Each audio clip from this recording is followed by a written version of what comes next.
한은의 기준금리 동결, 시장에선 이미 예상했던 것인데요. 하지만 금융시장 크게 출렁였습니다. 김대희 기자와 이야기 더 이어가겠습니다. 어서 오십시오. 오늘 금융시장 동향부터 좀 짚어주시죠. 네, 실제 많이 출렁거렸습니다. 오늘 코스피와 코스닥은 각각 어제보다 1.90%, 3.07% 내리째 장을 마쳤고요. 서울 외환시장 원달러 환율도 7.8원 오른 1,357.4원에 마감했습니다.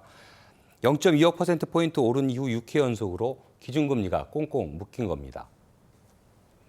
작년 4월부터 오르기 시작한 금리는 7번 연속 상향되며 3.5%까지 쭉 올랐습니다. 이후 6차례 연속 동결한 건데요. 다만 동결이라고는 해도 추가적인 인상 가능성을 담고 있는 이른바 매파적 동결로 평가되면서 금융시장에 영향을 줬습니다. 네, 이 매파적 동결, 물가와 이제 경기 침체 사이에 서 있는 한국은행의 고민이 담긴 것으로 보이는데 어떻게 분석하십니까? 네, 9월 소비자 물가지수 상승률은 전년 동월 대비 정확히 3.7%로 그 폭이 커졌습니다. 물가만 놓고 본다면 한국은행은 기준금리 인상에 무게를 뒀을 겁니다. 하지만 고물가, 고금리, 고환율 등 3고 현상으로 경기 침체가 가속화됐고 금융 불안까지 커졌습니다. 여기에 최근 이스라엘 하마스의 분쟁 사태로 인한 불확실성이 더해졌는데 이런 것들을 감안해서 한국은행이 동결을 결정했습니다. 분쟁이 국제 유가를 올리며 물가 상승을 더 부추길 수 있어서 추가 인상 가능성은 여전합니다. 네, 우리가 기준금리에 이렇게 관심을 갖는 이유, 대출금리가 이제 따라서 상승하기 때문인데 현재 가계부채 문제 어떤 상황입니까? 네, 실제로 기준금리가 오르면 대출자의 이자 부담은 커질 수밖에 없습니다. 금융당국이 매주 5개 시중은행과 회의를 계속 갖고 있지만 뾰족한 해법은 찾지 못하고 있습니다. 기준금리를 0.5%에서 3.5%까지 빠르게 인상하던 시점엔 예금과 대출금리도 따라서 상승하는 게 당연한 시장 논리였습니다. 하지만 금융당국은 취약 차주 등의 원금이자 부담을 감안해 시중은행들을 상대로 대출금리 인상 자제를 압박했습니다. 그래서 관치금리 논란이 일었는데 한편으로는 부동산 규제를 풀면서 무주택자들이 소위 영끌식으로 대출받아 주택을 구매하도록 해 화근이 됐습니다. 원금과 이자 상환 부담이 가중되면서 기존에 늘어난 대출은 부실화가 우려되는 상황까지 이르렀습니다. 네, 뭐 금융 비용도 문제지만 사실 실질적으로 느끼는 체감 물가도 참 문제지 않습니까?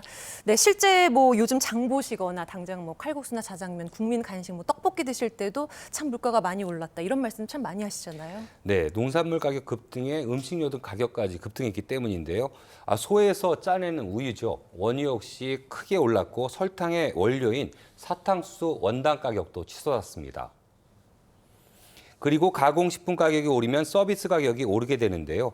결국 서비스 가격까지 오르게 되면 모든 생활 물가가 영향을 받기 때문에 이제부터 시작이란 말까지 나오고 있습니다.